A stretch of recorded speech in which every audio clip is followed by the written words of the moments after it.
Nigerian polity is a bucket of muddled waters.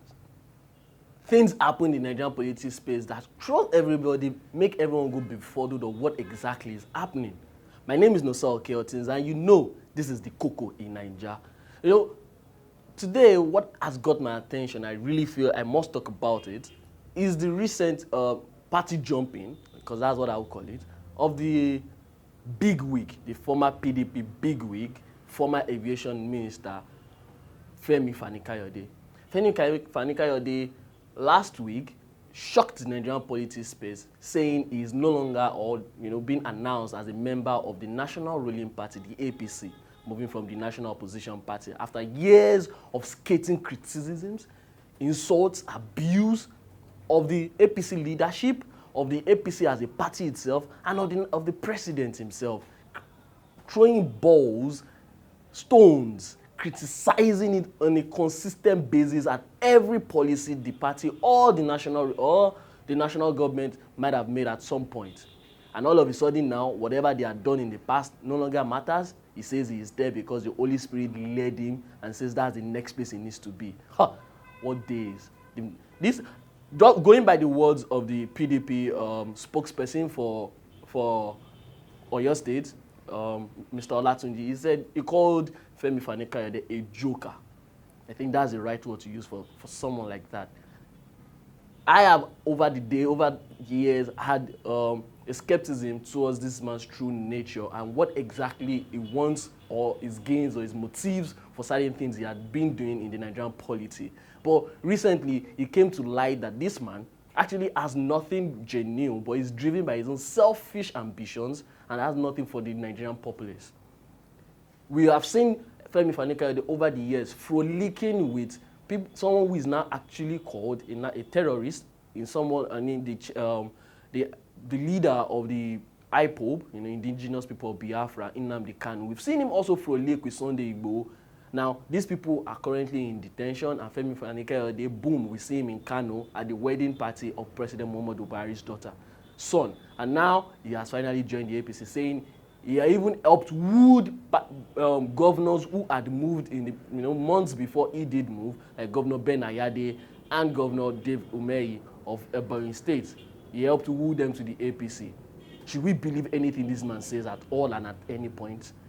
If nothing, there was a video where he had sworn on his life that he would never move.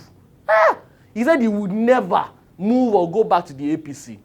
Now he's been asked, in an interview after joining on Thursday night, in an interview on China's television, he was asked, why did he move? He said that has happened. Now whatever he does, he's doing it for the unity of the country. It doesn't matter if he moves or not, that he's doing it for the unity of the country. What unity? He said the country is on the verge of disintegration. You, this very same person that said in a particular video that the Northeast and the Northwest should not even be considered as the configuration of Nigeria. And here you are, you're saying you're working for the unity. What has changed all of a sudden over the night? What has changed about your principles? I have said it before. I have written papers about it, that the Nigerian political parties lack operational ideology.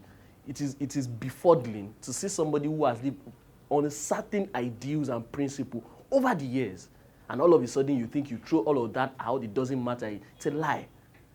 The Nigerian political party needs to come clearly stated, as it is written in other parties across the world. The Nigerian political system, or say the Nigerian democratic political system, is adapted off the American political system that has just two political parties, and both parties have ideologies that we can identify with. We know the Republican is more conservative, where he pushes certain type of ideals. It will never support, homosexual laws and things. And we know the democratic system supports certain type of ideals. But what exactly did the Nigerian political party system support? Well, now, that was just to point out. On the sense of it, when we look at Fani-Kayode's move, of course, we can see the 2023 elections are drawing closer. FFK at some point was going around the country on a tour when a particular journalist criticized who was bankrolling his tour. Now, maybe those reasons why he was going around the country on those tours, or those political tours, are beginning to come to light. What exactly is going on behind the scene? Now, it seems like FFK probably wants to run for a senator, for a senatorial position, or is calling raise. Like one of his statements he did make, he said he could no longer stay on the outside and continue to criticize. that whoever wants to make a change, you need to have real power. And for him to have real power, he needs to be in a party that has the real power. Yeah, that has the real power, and that's the only way he could make an influence. So maybe it's probably some are saying he wants to run for a governorship position, or he wants to run for a senatorial position, or maybe he is willing to get another ministerial position. With that, we can't be sure of. But FFK over the years has been, well, fantastic. He has been a good orator. So we will give him that. But his movement and his political inclinations are criticizable. They give reasons for you to nod your head. What exactly is this man seeming to want to achieve? Well, here we come to the end of another edition of the Koko in Naija. Don't forget to subscribe, like. If you haven't, hit the subscribe button. Subscribe to our channel.